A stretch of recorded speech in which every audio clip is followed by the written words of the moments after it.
بشیر ایک غریب کسان تھا جو دن رات اپنی محنت اور ایمانداری سے زمین کا سینہ چیر کر اناج اگاتا تھا کیونکہ وہ جانتا تھا کہ سچی خوشی محنت میں ہے۔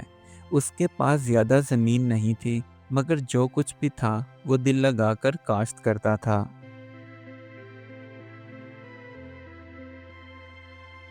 بشیر کے کھیت کے ساتھ ہی سیٹھ عابد کی بڑی زمینیں تھیں جو دوسروں سے محنت کروا کر امیر بن چکا تھا۔ سیٹھ کو بس دولت کی ہوس تھی۔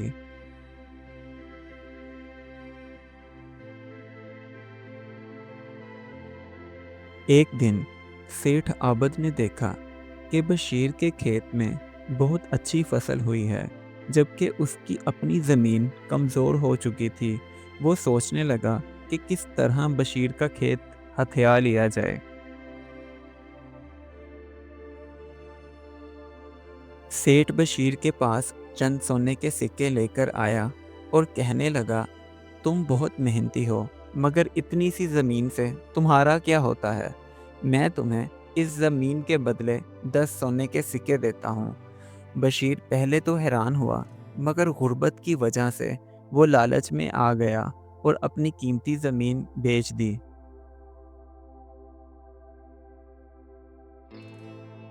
بشیر نے کچھ دن تو سکون سے گزارے مگر جلد ہی سونے کے سکے ختم ہو گئے تو اسے احساس ہوا کہ اس نے اپنی زندگی کی سب سے بڑی غلطی کی۔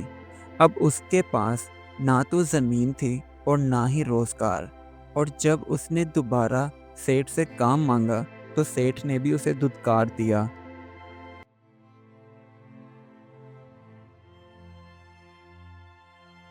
بشیر نے ہمت نہ ہاری اور اپنا روزگار تلاش کرتا رہا۔ چند ہی دنوں میں اسے دوسروں کے کھیتوں میں کام کرنے کا روزگار مل گیا۔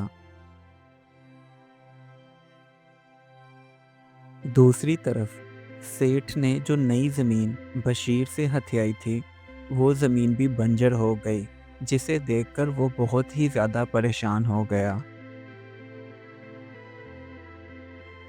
کچھ سالوں کے بعد بشیر نے اپنی محنت کے ساتھ دوبارہ سے زمین خرید لی اور دن رات کی محنت کے بعد پہلے سے بھی اچھی فصل اگائی۔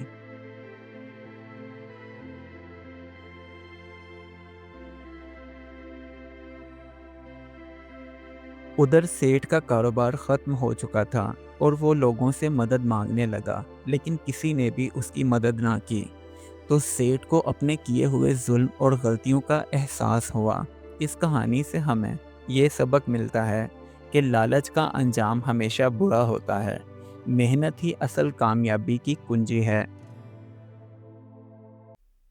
Do like my videos and don't forget to subscribe my YouTube channel. Also press the bell icon.